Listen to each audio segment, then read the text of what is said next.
ನೀವೇನಾದ್ರೂ ಹೊಸ ಆಟೋ ತಗೋಬೇಕು ಅನ್ಕೊಂಡಿದ್ರೆ ಈ ವಿಡಿಯೋನ ಫುಲ್ ಆಗಿ ನೋಡಿ. ಯಾಕೆ ಹೇಳ್ತಾ ಇದ್ದೀನಿ ಅಂತಂದ್ರೆ ಈ ಮಾತನ್ನ, ನನಗೆ ಸಿಕ್ಕಾಬಟ್ಟೆ ಕಾಲ್ ಬರ್ತಿದೆ, ಮೆಸೇಜ್ ಬರ್ತಿದೆ ವಾಟ್ಸಪ್ ಅಲ್ಲಿ, ಮತ್ತೆ ತುಂಬಾ ಜನ DM ಕೂಡ ಮಾಡ್ತಿದ್ದಾರೆ. ಯಾವ ರೀಸನ್ಗೆ ಅಂತಂದ್ರೆ ಪರ್ಮಿಟ್ ಗಳು ಬರ್ತಿಲ್ಲ ಬ್ರದರ್, ಆದ್ರೆ ನನ್ ಗಾಡಿ ಬಂದ್ಬಿಟ್ಟು ಟ್ರಾನ್ಸ್ಫರ್ ಮಾಡ್ಬಿಟ್ಟಿದೀನಿ. ನನ್ನ ಹತ್ರ ಮುಂಚೆ ಆಟೋ ಇತ್ತು, ಅದನ್ನ ನಾನು ಕೊಟ್ಟಾಯ್ತು. ಇವಾಗ ಹೊಸ CNG ಗಾಡಿ ತಗೊಳೋದಾಗಿರ್ಲಿ, ಇಲ್ಲ ಹಳೆ ಗಾಡಿ ಆಯ್ತು 3 ವರ್ಷ 4 ವರ್ಷ ಯೂಸ್ ಮಾಡಿದೀನಿ, ಇವಾಗ ನನ್ಗೆ ಬೇಡ ಹೊಸ ಗಾಡಿ ತಗೊಳೋಣ ಅನ್ಕೊಂಡು ಗಾಡಿನ ಆಲ್ರೆಡಿ ತಗೊಂಡಿದ್ದೀನಿ. 3 ತಿಂಗಳಾಗಿದೆ, 6 ತಿಂಗಳಾಗಿದೆ, 1 ವರ್ಷ ಆಗಿದೆ, ಆದರೆ ಪರ್ಮಿಟ್ ಬರ್ತಾ ಇಲ್ಲ.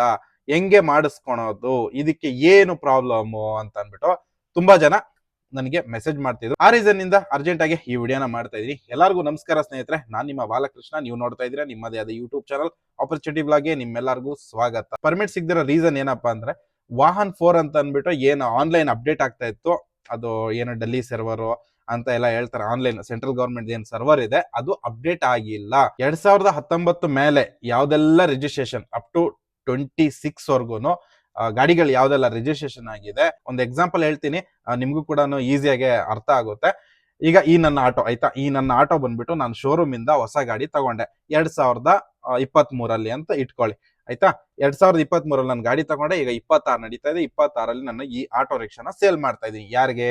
ಯಾರೋ ಒಬ್ಬರಿಗೆ, XYZ ಪರ್ಸನ್ಗೆ. ಇವಾಗ ಅವ್ರೇನ್ ಮಾಡಿದ್ದಾರೆ, ಅವ್ರ ಗಾಡಿನ ಸೇಲ್ ಮಾಡ್ಬಿಟ್ಟು ಇನ್ನೊಂದ್ ಗಾಡಿನ ಈ ಗಾಡಿನ ನನ್ನ ಹತ್ರ ತಗೊಂತಾ ಇದ್ದಾರೆ ಅನ್ಕೊಳ್ಳಿ, ಯಾವ್ದು ನನ್ನ ಆಟೋನ ಆಯ್ತಾ. ಬಟ್ ಏನಂತಂದ್ರೆ ಅವ್ರ ಹೆಸರಿಗೆ ಪರ್ಮಿಟ್ ಅಥವಾ ಗಾಡಿ ಟ್ರಾನ್ಸ್ಫರ್ ಆಗಲ್ಲ.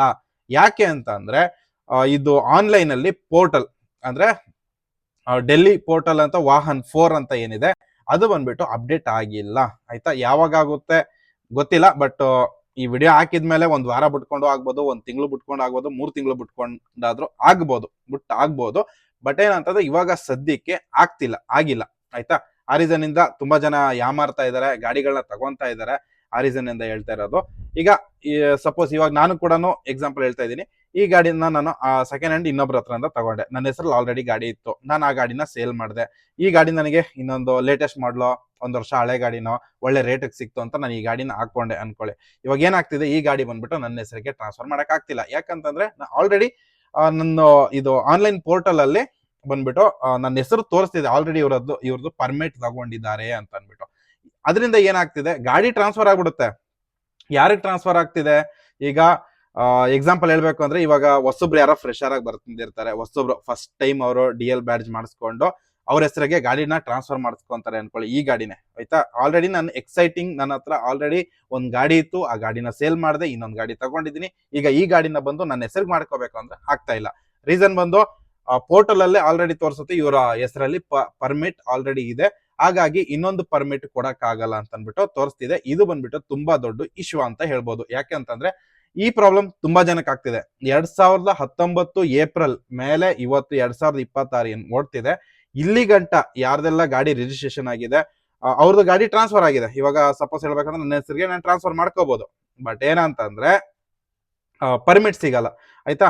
ಪರ್ಮಿಟ್ ಸಿಗೋದಿಲ್ಲ. ಇದು ಎಕ್ಸೈಟಿಂಗ್, ಒಂದೇ DL ಗೆ 2 ಪರ್ಮಿಟ್ ಸಿಗಲ್ಲ. ಈಗ ಎಕ್ಸಾಂಪಲ್ ಹೇಳದ್ನಲ್ಲ, ಯಾರ್ದು ಫ್ರೆಶ್ DL ಇರುತ್ತೆ, ಫ್ರೆಶ್ ಬ್ಯಾಡ್ಜ್ ಇರುತ್ತೆ, ಫಸ್ಟ್ ಟೈಮ್ ಮಾಡ್ಕೊಂತಾರೆ, ಅವ್ರಿಗೆ ಗಾಡಿ ಟ್ರಾನ್ಸ್ಫರ್ ಆಗ್ಬಿಡುತ್ತೆ. ಇದು 2 ವರ್ಷ ಕಂಪ್ಲೀಟ್ ಆಗಿದ ತಕ್ಷಣ DL ಪರ್ಮಿಟ್ ಟ್ರಾನ್ಸ್ಫರ್ ಆಗುತ್ತೆ.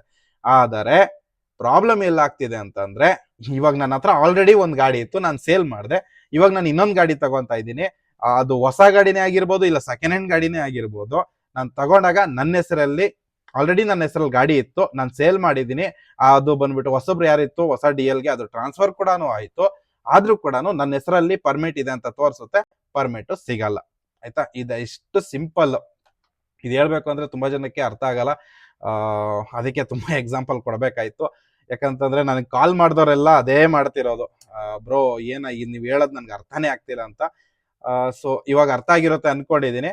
ಇನ್ನೊಂದ್ಸತಿ ಹೇಳ್ಬಿಡ್ತೀನಿ. ಈಗ ಹೊಸ ಆಟೋ ನೀವೇನಾದ್ರು ಎಕ್ಸಾಂಪಲ್ ನಂದೇ ಕೊಡ್ತೀನಿ ಆಯ್ತಾ. ಇವಾಗ ನಾನು ಈ ಗಾಡಿನ ಸೇಲ್ ಮಾಡ್ಬಿಡ್ತೀನಿ, ಇನ್ನೊಬ್ರ ಹೆಸರಿಗೆ ಟ್ರಾನ್ಸ್ಫರ್ ಆಗೋಯ್ತು. ಆದ್ರೆ ವಾಹನ್ 4 ಪೋರ್ಟಲ್ ಅಲ್ಲಿ ಬಂದ್ಬಿಟ್ಟು ಅಲ್ಲೂ ಕೂಡ ಟ್ರಾನ್ಸ್ಫರ್ ಆಗಿರುತ್ತೆ, ಏನೋ ಡಾಕ್ಯುಮೆಂಟ್ಸ್ ಟ್ರಾನ್ಸ್ಫರ್ ಆಗಿರುತ್ತೆ, ಪರ್ಮಿಟ್ ಟ್ರಾನ್ಸ್ಫರ್ ಆಗಿರುತ್ತೆ, RC ಎಲ್ಲ ಟ್ರಾನ್ಸ್ಫರ್ ಆಗಿರುತ್ತೆ. ಆದ್ರೂ ಕೂಡ ನನ್ನ ಹೆಸರು ಬಾಲಕೃಷ್ಣ, ಆ ಬಾಲಕೃಷ್ಣ ಅನ್ನೋದು ಪೋರ್ಟಲ್ ಅಲ್ಲಿ ಆಲ್ರೆಡಿ ಪರ್ಮಿಟ್ ತಗೊಂಡಿದ್ದಾರೆ, ಹಾಗಾಗಿ ಇನ್ನೊಂದು ಪರ್ಮಿಟ್ ಕೊಡಕ್ ಆಗಲ್ಲ ಅಂತ ಅನ್ಬಿಟ್ಟು ಇದು ಇಶ್ಯೂ ನಡೀತಾ ಇದೆ. ಇದು ಬಂದ್ಬಿಟ್ಟು ಇದು ವಾಹನ್ದು ಅಂದ್ರೆ ಗೌರ್ಮೆಂಟ್ ಅವ್ರದ್ದು ಏನೋ ಪೋರ್ಟಲ್ ಇದೆ ಆನ್ಲೈನ್, ಅವ್ರದ್ದು ಪ್ರಾಬ್ಲಮ್, ಅದನ್ನ ರೆಡಿ ಮಾಡ್ಬೇಕು. ಯಾವಾಗ ರೆಡಿ ಮಾಡ್ತಾರೆ ಅಂತ ಗೊತ್ತಿಲ್ಲ. 1 ತಿಂಗಳಾಗ್ಬೋದು, 2 ತಿಂಗಳಾಗ್ಬೋದು, 3 ತಿಂಗಳಾಗ್ಬೋದು, 6 ತಿಂಗಳಾಗ್ಬೋದು, ಆ ವರ್ಷನೂ ಆಗ್ಬೋದು. ಇದೊಂದು ಸಮಸ್ಯೆ ನಡೀತಾ ಇದೆ. ಆಮೇಲೆ ನೀವು ಸುತ್ತಾಡ್ಕೊಂಡಿರ್ಬೇಕಾಗುತ್ತೆ, ಪರ್ಮಿಟ್ ಬಂದಿಲ್ಲ, ಅದು ಬಂದಿಲ್ಲ, ಎಲ್ಲಿ ಗೊತ್ತಿರೋರ್ ಕಡೆಗೆ ಈ ವಿಡಿಯೋ ನೋಡ್ಕೊಂಡು ಯೂಟ್ಯೂಬ್ ಅಲ್ಲಿ, ಇನ್ಸ್ಟಾಗ್ರಾಮ್ ಅಲ್ಲಿ ಹೆಂಗಾದ್ರೂ ಕಾಂಟ್ಯಾಕ್ಟ್ ಮಾಡಿ ಮತ್ತೆ ಮತ್ತೆ ಮತ್ತೆ ಕೇಳ್ತಾನೆ ಇರ್ತೀರ. ನೀವ್ ಒಂದ್ಸತಿ ಗಾಡಿ ತಗೊಂಡಿದ್ಮೇಲೆ ಇಲ್ಲ ಯಾರು ಸೇಲ್ ಮಾಡ್ತಾರೆ ಅವ್ರಿಗೆ ಗೊತ್ತಿರುತ್ತೆ ಡೀಟೇಲ್ಸ್, ಆದ್ರೆ ನಿಮ್ಮಿಂದ ಮುಚ್ಚುಮರೆ ಮಾಡಿರ್ತಾರೆ. ಯಾಕೆ ಹೇಳಿ, ಅವ್ರಿಗೆ ಗಾಡಿ ಸೇಲ್ ಆಗ್ಬೇಕು. ಒಂದ್ಸತಿ ನಿಮ್ ತಲೆಗೆ ಗಾಡಿನ ಎತ್ತಾಕ್ಬಿಟ್ರೆ ಆಮೇಲೆ ಅವರು ಹೆಂಗಾದ್ರೂ ನಿಭಾಯಿಸೋಣ, ಹೆಂಗಾದ್ರೂ ದಬಾಯಿಸೋಣ ಅನ್ನೋ ಲೆಕ್ಕಾಚಾರದಲ್ಲಿ ಹೋಗ್ತಾ ಇರ್ತಾರೆ. ಹೀಗಿರೋದ್ರಿಂದಾಗಿ 100% ಕನ್ಫರ್ಮೇಶನ್ ನ ಮಾಡ್ಕೊಳ್ಳಿ. ನಿಮ್ಮ ಹೆಸರಲ್ಲಿ ಪರ್ಮಿಟ್ ಆಗುತ್ತಾ, ನಿಮ್ ರಿಜಿಸ್ಟ್ರೇಷನ್ ಮಾಡ್ಕೋಬಹುದಾ, ಇನ್ನೊಂದು ಇವಾಗ ನಿಮ್ಗೆ ಪರ್ಮಿಟ್ ಸಿಗುತ್ತೋ ಸಿಗಲ್ವೋ. ಈಗ ನನ್ನ ಹೆಸರಲ್ಲಿ ಆಟೋ ಇತ್ತು, ನಾನು ಸೇಲ್ ಮಾಡಿದೀನಿ, ಟ್ರಾನ್ಸ್ಫರ್ ಆಗಿದೆ, ಆದ್ರೆ ಟ್ರಾನ್ಸ್ಫರ್ ಆಗಿದ್ಮೇಲೆ ಇವಾಗ ನನಗೆ ಪರ್ಮಿಟ್ ಸಿಗುತ್ತೋ ಇಲ್ವೋ ಅಂತ ಅನ್ಬಿಟ್ಟು ಕನ್ಫರ್ಮ್ ಮಾಡ್ಕೊಳ್ಳಿ. ಇನ್ ಹೇಳ್ಬೋದು, ಬ್ರೋ ನಾನು ಹೋಗ್ಬಿಟ್ಟು ಪ್ರೊಸೀಡಿಂಗ್ ತಂದ್ಬಿಟ್ಟೆ ಬ್ರೋ ಅಂತ ಅನ್ಬಿಟ್ಟು. ಪ್ರೊಸೀಡಿಂಗ್ ಸಿಗುತ್ತೆ, ಪ್ರೊಸೀಡಿಂಗ್ ಯಾರು ಬೇಕಾದ್ರೂ ಹೋಗಿ ತಗೋ ಬರಬಹುದು. ಆದರೆ ಪರ್ಮಿಟ್ ಇಶ್ಯೂ ಆಗಲ್ಲ. ಯಾವಾಗ ಇಶ್ಯೂ ಆಗುತ್ತೆ ಪರ್ಮಿಟ್ ಸಿಗೋದು ಅಂದ್ರೆ ಗಾಡಿ ರಿಜಿಸ್ಟ್ರೇಷನ್ ಆಗಿದ್ಮೇಲೆ ಮತ್ತೆ ನೀವು ಸಬ್ಮಿಟ್ ಮಾಡ್ಬೇಕಾಗುತ್ತೆ, ಅವಾಗ ಪರ್ಮಿಟ್ ಸಿಗೋಂಥದ್ದು. ಆಯ್ತಾ, ಪ್ರೊಸೀಡಿಂಗ್ ಯಾರು ಬೇಕಾದ್ರೂ ಆರಾಮಾಗಿ ಎತ್ಕೊ ಬರ್ಬೋದು, ಅದು ದೊಡ್ಡ ವಿಷಯನೇ ಅಲ್ಲ. ಬಟ್ ಏನಂತಂದ್ರೆ ಟ್ರಾನ್ಸ್ಫರ್ ಪರ್ಮಿಟ್ ಇರೋರಿಗೆ DL ಪರ್ಮಿಟ್ ಸಿಗುತ್ತೆ. ಆಯ್ತಾ, ಅದಕ್ಕೆ ನಾನು ಇದ್ರ ಬಗ್ಗೆ ತುಂಬಾ ಡೀಪ್ ಆಗಿ ನಾನು ಹೇಳ್ತಾ ಇಲ್ಲ. ಆದ್ರೆ DL ಪರ್ಮಿಟ್ ಇಟ್ಕೊಂಡು ನೀವು ಬೇಕಾದ್ರೆ ಟ್ರಾನ್ಸ್ಫರ್ ಪರ್ಮಿಟ್ ನ ತಗೋಬಹುದು. ಇದ್ರ ಬಗ್ಗೆ ನಾನು ಅಷ್ಟು ಡೀಪ್ ಆಗಿ ಹೋಗ್ತಾ ಇಲ್ಲ. ಈ ವಿಡಿಯೋ ಮೈನ್ ಉದ್ದೇಶ ಏನಂತಂದ್ರೆ ಪರ್ಮಿಟ್ ಸಿಗುತ್ತೋ ಸಿಗಲ್ವೋ ಅಂತ ಅನ್ಬಿಟ್ಟು ಒಂದ್ಸತಿ ಯಾವ್ದಕ್ಕೂ ಕನ್ಫರ್ಮ್ ಮಾಡ್ಕೊಳ್ಳಿ. ನಿಮ್ಮ ಹೆಸರಲ್ಲಿ ಯಾವ್ದಾದ್ರು ಒಂದು ಆಟೋ ಇತ್ತು ಅಂತಂದ್ರೆ ಅದನ್ನ ನೀವು ಸೇಲ್ ಮಾಡಿದ್ರೆ, ಯಾವಾಗ 2019 ಏಪ್ರಿಲ್ ಇಂದ ಹಿಡಿದು 2026 ಇವಾಗ ಜನವರಿ ನಡೀತಾ ಇದೆ, ಈ ಮಂತ್ ಒಳಗಡೆ ನೀವು ಏನಾದ್ರು ನಿಮ್ಮ ಹಳೆ ಗಾಡಿನ ಕೊಟ್ಟು ನೀವು ಹೊಸ ಗಾಡಿ ಹಾಕೊಂತ ಇದ್ರೆ ನಿಮ್ಮ ಹೆಸರಲ್ಲಿ ಪರ್ಮಿಟ್ ಬರಲ್ಲ. ಸರಿನಾ? ಅದು ಕೆಲವೊಂದು ಇನ್ನ ಕೇಳ್ಬೋದು ನಮ್ಗೆಲ್ಲ ಬಂದಿದೆ ಅಂತ. 1000ದಲ್ಲಿ ಒಂದೆರಡು ಬರಬಹುದು, ಬರ್ದೇನೆ ಇರಬಹುದು. ಬಂದಿದೆ ಅಂತಾನು ಕೇಳ್ಪಟ್ಟಿದ್ದೀನಿ, ಬಂದಿಲ್ಲ ಅಂತಾನು ಕೇಳ್ಪಟ್ಟಿದ್ದೀನಿ. ಇದೊಂಥರ 50-50, ಯಾವ್ದು ನಿಜ ಯಾವ್ದು ಸುಳ್ಳು ನನಗೆ ಗೊತ್ತಿಲ್ಲ. ಬಟ್ ಒಂದು ನಿಮ್ಗೆ ಇನ್ಫಾರ್ಮ್ ಮಾಡ್ತಾ ಇದ್ದೀನಿ. ಆಯ್ತಾ, ಹೇಳ್ತಾ ಇರೋದು, ಇನ್ಫಾರ್ಮೇಶನ್ ಕೊಡ್ತಾ ಇರೋದು. ಯಾರೇ ಆಟೋ ರಿಕ್ಷಾ ತಗೊಳಕ್ಕಿಂತ ಮುಂಚೆ 100 ಸತಿ ನಿಮ್ಮ ಡಾಕ್ಯುಮೆಂಟ್ಸ್ ಬಗ್ಗೆ ಕನ್ಫರ್ಮೇಶನ್ ಮಾಡ್ಕೊಳ್ಳಿ. ಒಂದ್ಸತಿ ಗಾಡಿ ಸೇಲ್ ಆಯ್ತು ಬಂತು ಹೊರಗಡೆ ಅಂತಂದ್ರೆ ಆಮೇಲೆ ಏನು ಮಾಡಕ್ಕಾಗಲ್ಲ, ಆಮೇಲೆ ನೀವೇ ಪರದಾಡ್ಬೇಕಾಗುತ್ತೆ. ಸೇಲ್ ಮಾಡಿದವ್ರು ಏನು ಒಂದೇ ಡೈಲಾಗ್ ಹೊಡಿಯೋದು, ಆಲ್ರೆಡಿ ನಿಮ್ಮ ಹೆಸರಲ್ಲಿ ಗಾಡಿ ಇದೆ ಆಗಲ್ಲ ಅಂತ ಹೇಳ್ತಾರೆ. ಹಾಗಾಗಿ ನಿಮ್ಮ ಹೆಸರಲ್ಲಿ ಏನಾದ್ರು ಮುಂಚೆ ಆಟೋ ಇತ್ತು ಅಂತಂದ್ರೆ, DL ಪರ್ಮಿಟ್ ಇತ್ತು ಅಂತಂದ್ರೆ ಸ್ವಲ್ಪ ಯೋಚನೆ ಮಾಡ್ಕೊಂಡು ಗಾಡಿನ ತಗೊಳ್ಳಿ. ಬರುತ್ತಾ ಇಲ್ವಾ ಅಂತ ಪರ್ಮಿಟ್ ನ ಇನ್ಫಾರ್ಮೇಶನ್ ನ ತಿಳ್ಕೊಂಡು ಗಾಡಿನ ತಗೊಳ್ಳಿ ಅಂತ ಕೇಳ್ಕೊಂತೀನಿ ಈ ವಿಡಿಯೋ ಮುಖಾಂತರವಾಗಿ. ಇದಿಷ್ಟು ಇನ್ಫಾರ್ಮೇಶನ್ ಈ ವಿಡಿಯೋದಲ್ಲಿ. ಹಾಗೆ ನೀವೇನಾದ್ರೂ ನನ್ನ ಕಡೆಯಿಂದ ಆಟೋ ತಗೋಬೇಕು ಅನ್ಕೊಂಡಿದ್ರೆ ಇಲ್ಲಿ ಕಾಣುವಂತಹ ಸ್ಕ್ರೀನ್ ಅಲ್ಲಿ ಕಾಣುವಂತಹ ನಂಬರ್ಗೆ ಹಾಯ್ ಅಂತ ಕಳಿಸಿ ಇನ್ಫಾರ್ಮೇಶನ್ ತಿಳ್ಕೊಳ್ಳಿ. ಹಾಗೆ ಗಾಡಿ ಡೀಟೇಲ್ಸ್, ಡಾಕ್ಯುಮೆಂಟ್ಸ್, ಗಾಡಿ ಪ್ರೈಸ್ ಎಷ್ಟು ಅಂತ ಕೂಡ ಬರುತ್ತೆ. ಜಸ್ಟ್ ವಾಟ್ಸಪ್ ಅಲ್ಲಿ ಹಾಯ್ ಅಂತ ಕಳಿಸಿ. ಸೊ ಇಲ್ಲಿಗೆ ಈ ವಿಡಿಯೋ ಮುಗಿಸ್ತಾ ಇದ್ದೀನಿ. ವಿಡಿಯೋ ಹೇಗಿತ್ತು ಅಂತ ತಿಳಿಸಿ. ಇಷ್ಟ ಆದ್ರೆ ಕೂಡಲೇ ಲೈಕ್ ಮಾಡಿ, ಸಬ್ಸ್ಕ್ರೈಬ್ ಮಾಡ್ಕೊಂಡು ಸಪೋರ್ಟ್ ಮಾಡೋದನ್ನ ಮಾತ್ರ ಮರಿಬೇಡಿ. ಆಯ್ತಾ, ಯಾರನ್ನ? ಈ ನಿಮ್ಮ ಬ್ರದರ್ನ. ಎಲ್ಲರಿಗೂ ನಮಸ್ಕಾರ.